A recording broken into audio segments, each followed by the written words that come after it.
Hi and welcome. I'm Margaret Ann, and I'm here with you today to share a bit about your zodiac sign and gemstones.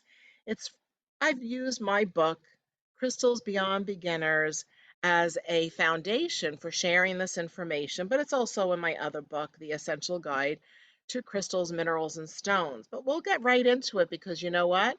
I have to cover 12 signs, 4 rocks per sign in a short 30 minutes. So hold on to your hats. Here we go. So for your Aries out there, here are a few gemstones, Amazonite, and this would be good for calming down because Aries are fiery. Ammonite to listen, to hear the inspiration, and also it looks like the ram's horn. Carnelian, that's the active energy, taking action leadership role, as well as garnet. So there are four. There's many, many more. So, and I'm not always doing the classical gemstone. Here's Taurus. So Taurus angelite is one of the many. Green calcite, that would be good for calming and peace and inner connection. Emerald, for they like to have stuff, so there is good for prosperity. And kunzite, Taurus is ruled by Venus and likes beautiful things, so those are all beautiful gemstones. So, as I mentioned, the essential guide to crystals, minerals, and stones, we have in the back a beautiful, concise appendix on just the zodiac. So here's an example from within the book, and then also with each rock, each gemstone, the listing at the beginning of each gemstone, you can see what astrological signs are referenced. So emeralds, for example, would work for Taurus, Cancer, and Gemini. So you can find it in a variety of ways in that book. All right, so speaking of Gemini, here's beautiful Labradorite, and we have a piece here that looks pretty similar to that, right? Don't you think it looks similar? We've got Kate in the room with me, manning all the devices we've got going. Fluorite, and actually our fluorite that we have tonight looks pretty much like those that you're seeing on the screen. So that's going to be good for intelligence and sorting out thought forms, which sometimes is necessary with the Gemini vibration. Selenite, and that's a nice log there. We have plenty of those in stock. And azurite or azurite malachite combination. And that would be lovely to help bring peace and calm. So we go on to Cancer. So, these dates are kind of loose, June 21st to July 20th. It's not the same every year. It's based on the actual movement of the stars in the sky. So each year it's a little bit different, but this is a generalization. So you can see that I'm using the animal or symbolic nature of that. Cancer, the crab, right? And cancers are sensitive. I have a rising sign with Cancer, my Cancer rising. So I relate very much to Cancer energy. I have a lot of planets in my fourth house. So those of you that are astrologically or knowledgeable, well, having a lot of planets in the fourth house has a lot to do. That's the house of Cancer, and that's at the bottom of the chart, my chart. So Celestite or Celestite, you can say it either way, is a great stone for communication. Howlite for purity and remembering to drink your water. Moonstone, and these actual angels are on the show. In fact, one already sold in the pre-show. So the moonstone, these are more like coffee or toffee colored moonstone angels, but you can use variety of types of moonstone, whether it's rainbow or just the regular, what I call the regular white and beige colored moonstones, which are beautiful. And Selenite Rose. Selenite, this is a desert rose, and we have that's really good for staying grounded while being connected with the divine. So, Leo, and I have a Leo moon, so I can relate to Leo vibration, which has to do with being in the spotlight, and that's what I'm doing now with this beautiful big, what do you call this thing again? Socialite, a big socialite, bright, bright light over here. Give me my sunglasses. So peridot is very typically associated, and that's one of the classic gemstones. And here's a peridot ring that might have made it to the show. It made it to the show, Kate said, yes. So immediately following this, that will be part of what we'll be showing tonight. The sunstone is perfect because that's a very, very brilliant vibration energetically for Leo to shine their light brightly for all to see. Topaz as well, and vanadinite, and that's a nice orangey stone, and that's good for the vibration of taking action, a very active energy, and also drama and music. And do Leos like a little drama? Yes, we do. So Virgo, and here we have apatite as a beautiful gemstone for the Virgos in the world. They're very good at details, and that's important. My assistant is a Virgo, and I'm so grateful for that. Charoite, beautiful, and that piece probably made it into the show tonight. Yes, yeah. Kyanite, a bracelet. You can. So I wanted to put a few, jewelry pieces in this little presentation, which is short and sweet for tonight. But because we, if you don't already know it, which you may if you're watching this, you may know this already. One of the easiest way to work with the vibration of gemstones is to wear them in jewelry. So you can wear it in a bracelet, in a pendant, or you could put rocks in your pockets or in your bra if you're a bra wearer. And then blue sapphire is another beautiful gemstone, and that's often typically associated with the month of September and or Virgo.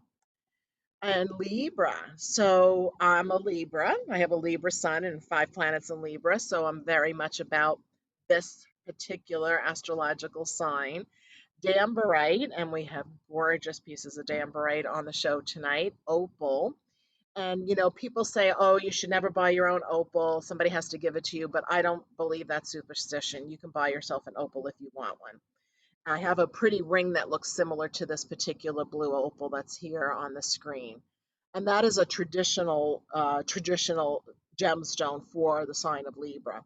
Rhodochrosite, great stone for connecting with your heart and your solar plexus. That means your love that you are with confidence and courage. And ruby and zoisite, a beautiful energy for compassion and love and kindness. Then we have Scorpio. And Scorpios, that's an energy that has a little bit more of a mysterious vibration to go with it. So copper is a good one for that. And anything that's orange or brown actually are often associated with the sign of Scorpio. So there are some copper bracelets with accent beads as an example of how you can wear copper. Obsidian is a beautiful stone that is very good for protection. And because of the secretive nature often associated with Scorpio, that also is a good stone for deflecting anything that you need to deflect as a Scorpio. And or if you have whatever your planets, this isn't just about your sun sign, it's your moon sign, your rising sign, and where you have a lot of your planets. So if you know that information, this might be helpful if you want to accentuate an aspect of your chart. Tiger's eye is a classic for this particular sign, and tiger's eye is good for protection as well. And orange calcite for getting in touch with feelings. There's a watery vibe there. All right. Am I going too fast? I am going pretty fast, aren't I? Wow, I thought I was gonna take too long. How do you like that? So Sagittarius, I'm gonna have to talk about something else for a while, aren't I? Yeah. So Sagittarius, amethyst, lapis lazuli, Petersite, which we have on the show tonight, and blue topaz.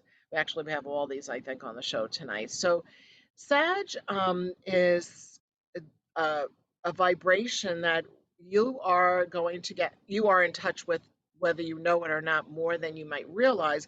I think because of the holidays, from Thanksgiving through to the winter solstice. And so the vibration of these gemstones can help you maintain balance during this time. Yeah, I'm doing this really fast. Capricorn, all right, it's okay. Because there's so many gemstones. What I had listed in both books, we could have spent hours talking about them. Andalusite is how I say it, but it's Andalusite and Andalusia Andalusite. I can't say it right. It's based on Andalusia. I've been there. And so this is a fairy cross stone. It's always also known as the fairy cross stone. So because Capricorns are very grounded and focused, this is very good for earth-centered spirituality, earth-centered focus. Ruby is a root chakra stone, but also one that has to do with abundance. And often Capricorns know how to make money and maintain their financial success. Pyrite also a very strong foundational stone, and zebra jasper. So zebra jasper I chose for Capricorn along with many other gemstones because with Capricorns I've observed it's either black or it's white. There's nothing in between. That's like a very big generalization, so bear with me with that, but that's what I've observed with the Capricorns that I've known throughout my life. And I did some of this, I based the gemstones based on that, in fact. So Aquarius, so these Aquarians are very connected, I find, Aquarians and Pisces. My store, the Crystal Garden, is actually an Aquarian store. And even though we were our first opened in August, so we have the Leo vibration, but our corporate papers were filed in the month of February 13th specifically. So our sun sign on a corporate level, we are Aquarians, which makes sense because that's the kind of store we are, Aquarian in nature. So aquamarine because of the water bearer, amethyst, which is a traditional stone for the month of February specifically, angelite, and that's good for communication, being able to express oneself and stay at peace, and scolasite for the heavenly connections and the divine. And we have Pisces. So check out that piece of amazonite. Hmm. That is literally on the show tonight. This just came in, an amazing specimen that just arrived. Actually, there's two amazing specimens that are in the show tonight, right? Both are on the show? Yep. So amazonite or amazonite has to do with about expressing one's truth, being true, knowing your own personal truth, and being able to express your truth, be your truth, live your truth. Larimars also has to do with communication and expression. Amber, I think, is very important for Pisces because Pisces are very highly sensitive individuals, so I've observed. And so amber is really going to be beneficial in helping them to feel comfortable in setting boundaries. And then blue lace agate is another one that's good for expression and communication. Okay, so I am going to take a look at what people are saying in the chat really quickly while we're all together. And let's see. Okay, Allison's laughing at me, so that's okay. No, she was laughing at me because she said more time to shop then. Oh, if we Since you get were through it going through it fast. so fast. And I was like, you're hilarious, but it's true. Look at you, you guys. You're so silly. So, because I am how I am, I'm an aromatherapist. So, in addition, there are so many essential oils help us connect with and relate to each one of the qualities of each one of the signs. So this is my line, the Crystal Garden brand of all the sun signs, and they are in the show tonight. And the intention behind when I created these was to help you accentuate the positive qualities of your particular sign. Now, the other thing to keep in mind is you don't have to just use it though from the aspect of what your sun sign is. So often I have observed people are just aware of that, and that's okay. I mean, not everybody studies astrology or knows about it, but we have 12 houses in our chart, our natal chart, which are somewhat displayed here on this graphic. And in each of those houses, we have planets, and those planets and how they interact with each other create aspects, and those aspects also create a way of being and how we are in the world. And some of those aspects are benefic, and some of those aspects can be a little bit more of a challenge. So I find that working with the essential oil sprays can help you with different parts of your chart. So for me, I'll use myself as an example. I have Cancer rising, and I have 5 planets in the fourth house. So I'm very Cancerian, even though I'm a Libra and I have 5 planets in Libra, but they're all in the fourth house. So I may need more. I get hurt. My feelings hurt pretty easily, even if it's not, nothing personal. And so it would be beneficial if I would work more with the Cancer spray to help with raising up that vibration and increasing my ability to deal with those. Get my little crab shell a little bit more organized there. Get it so that it's nice and tough. So I am going to go back, I believe, because it's way early, right? It's not that early. It's 6:16. No problem. 6:16. I So, know Gemini and Scorpio were two that people mentioned in the list. oh, If you okay. want to go back to those, I I'll don't go know. back. No problem. I'm happy to. Let's see if I could get it so I stop going to the thank you for attending slide, though. Gemini and Scorpio. There's Scorpio. So with Scorpio, my father was a Scorpio.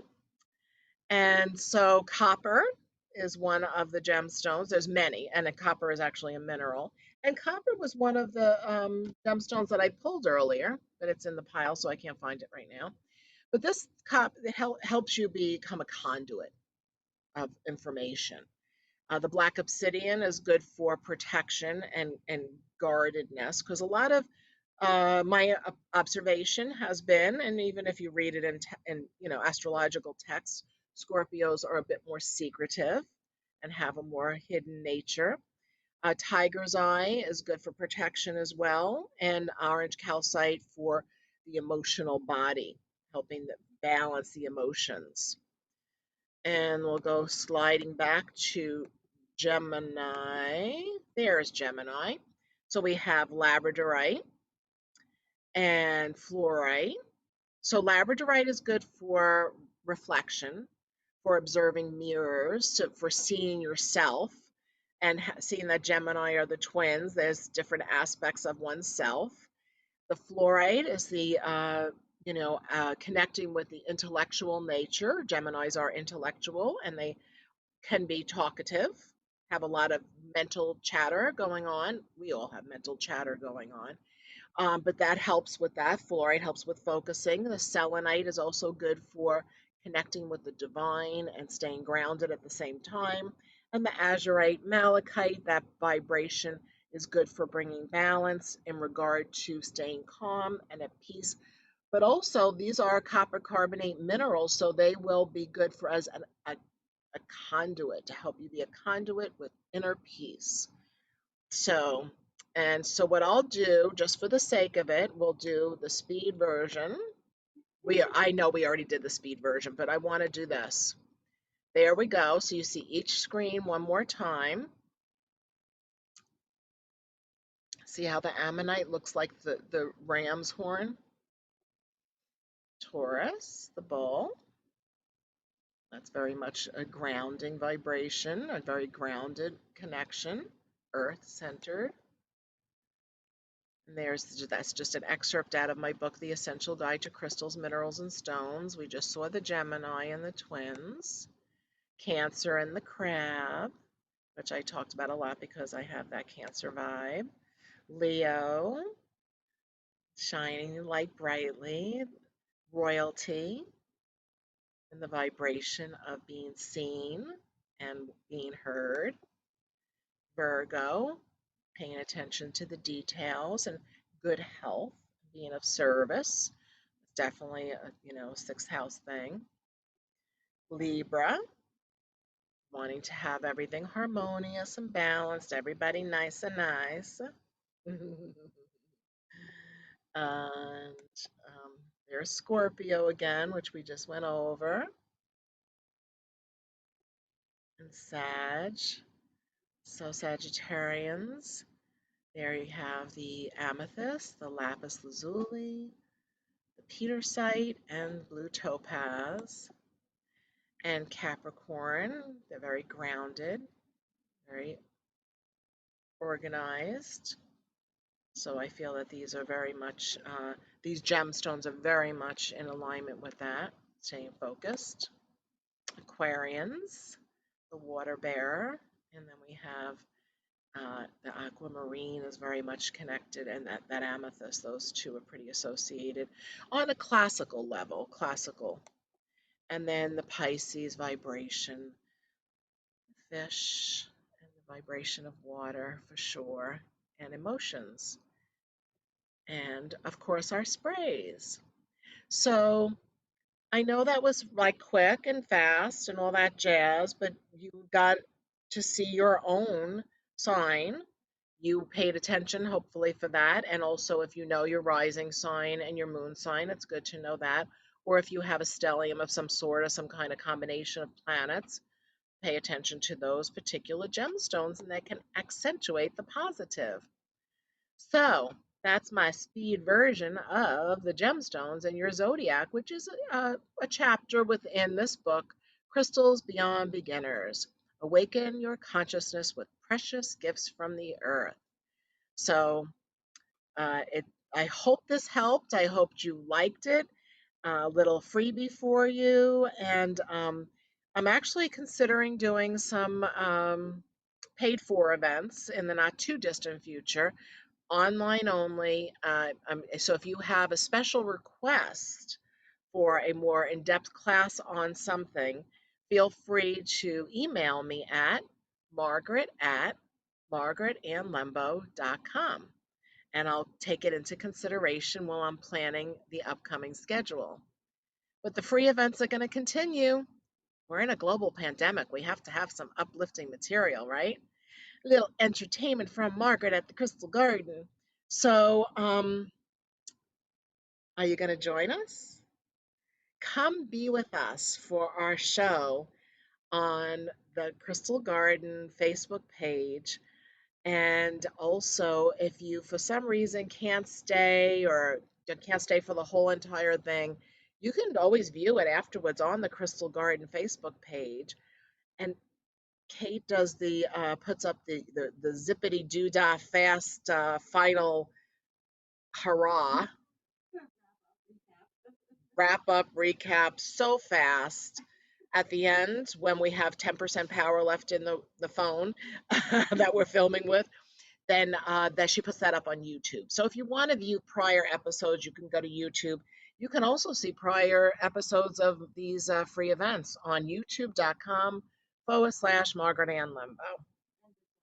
And this will be on YouTube also. Exactly, exactly. Although this was my speedy fast one, Mamma Mia. So I think this is my last slide. Thank you everybody for being here. I really appreciate it. Much love and many blessings.